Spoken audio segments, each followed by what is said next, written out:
Does Meta keep favoring one ad and ignoring all those other beautiful ads you've created? If so, you are not alone.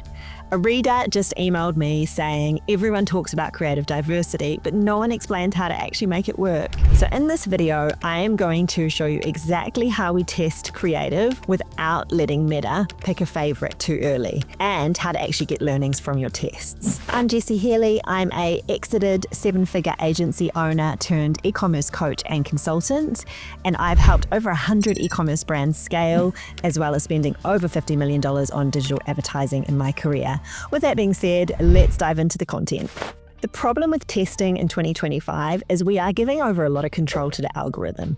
And the Meta algorithm wants to deliver your result of more sales for your ad account as efficiently as possible. So it wants to be efficient, and it doesn't necessarily care about learning. It will quickly pick what it thinks a winner and push all the spend there. And if it has got good results from an ad or good interactions, comments, shares, and saves, it's going to favor that ad over something that it feels or doesn't have data to back up that it's going to be a good bet for your account. The problem with this for you and running your campaigns is that you want to be finding new, fresh creative or creative that appeals to different people in your potential market, but Meta's not really allowing you to because it's putting all of the spend on one particular ad. And this is further compounded if that ad stops performing as well, but Meta still thinks it's the best bet. So what do we do about it? So what I'm going to dive into is showing you how I do creative testing in the accounts that I run. I've done this across multiple clients, both large spend and small spend accounts, and I've seen lots of success with running creative testing in this way.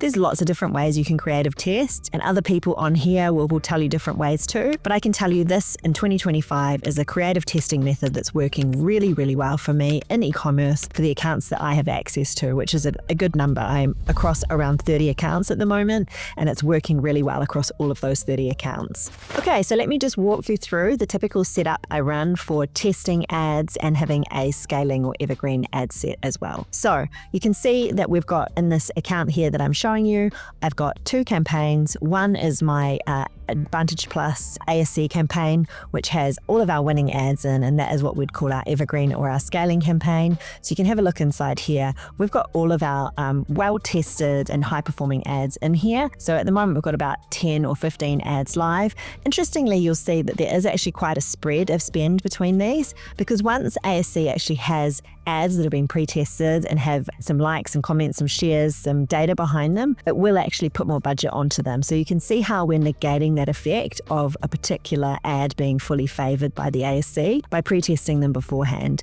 We actually use post ID to move an ad between one ad set and another, which means that you can bring across the comments and shares into the new ad set. So that's something to bear in mind, but you can see how this Advantage Plus campaign is working really well as our evergreen kind of workhorse campaign to continue to scale the account. You'll also see that the catalog campaign is sitting in there and it's taking a big chunk of the spend as well. So then we, as well as the scaling campaign there, we've also got our test campaign. And the way I set up the test campaigns is every time I launch a new ad idea or a new angle or a new set of creative, I'll launch it inside its own ad set. So you can see here we've got set 3, and we've got a few different ads kind of all on the same sort of theme, variants of each other or micro variations of the same theme. This one here, we've got a bunch of ads that are sort of fairly similar, doing a fairly similar job here, and they are all launched inside the same ad set. So what we're doing here is we're giving the campaign a test budget, so we're setting it as campaign budget optimization. Now with the new Advantage Plus kind of being rolled into most accounts as a kind of standard, you can still select an Advantage Plus audience but have multiple ad sets within it and set the budget at the campaign level. It used to be called CBO, Campaign Budget Optimization. It's now called Advantage Campaign Budget, but essentially what you're doing is you have a campaign and then you have a number of ad sets inside that campaign, but you set the budget at the campaign level. So that's the key thing to understand about how we're setting it up. And then every time we launch a new kind of set of ads with a bunch of micro variations, we are launching them inside their own ad set, and we are launching them inside this main campaign, and we are letting Meta allocate the budget between these ad sets. Now, because it's not your typical Advantage Plus campaign with like one winning ad that has got lots of data behind it and then these brand new winners,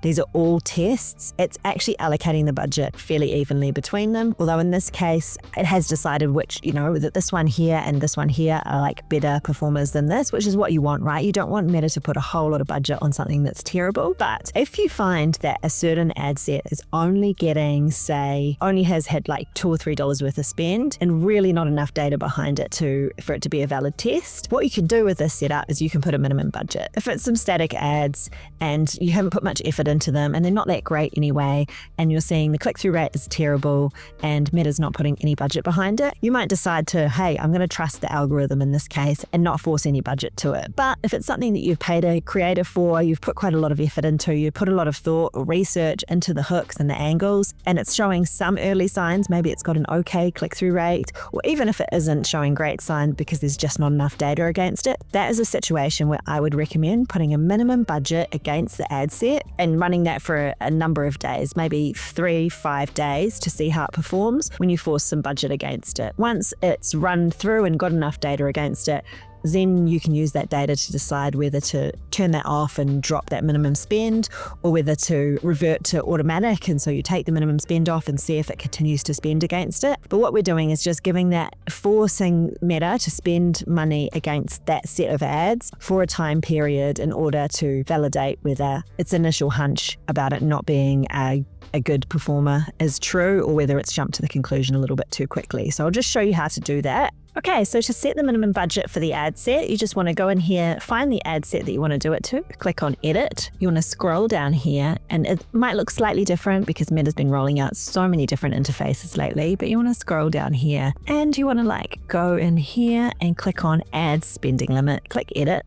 Tick this wee box here, and then you can put your minimum in here, $10, $20 a day. And if it's a retargeting audience or a small audience that you're going after, you could also put a daily maximum as well, but I probably wouldn't recommend it. Just put a minimum to allow the test to run, and then just don't forget to come back and check how it's doing and turn it off if it proves itself to have been a bad performer after all. Okay, so that explains how I run creative testing and get around the issue of Meta favoring, particularly in Advantage Plus and ASC campaigns, Meta favoring one particular ad and not putting any budget towards your new creative. If you would like more detailed information and my personal help on how to set this up and how to deal with all the millions of different scenarios that Meta throws at you as you are trying to optimize your campaigns, then why don't you book a 15-minute call with me? I can have a look at your ad account, give you some feedback, and tell you a little bit about my coaching program, which is where I help hands-on inside a small group container e-commerce brands wanting to scale to 100K a month in revenue. I also do private consulting for larger brands, 8-figure brands. So if that fits the bill for you and you want some personal help from me, that's also an option. The first step is booking a call, having a chat, no obligation. Let's get to know each other a little better. The link to book the call is just below this video.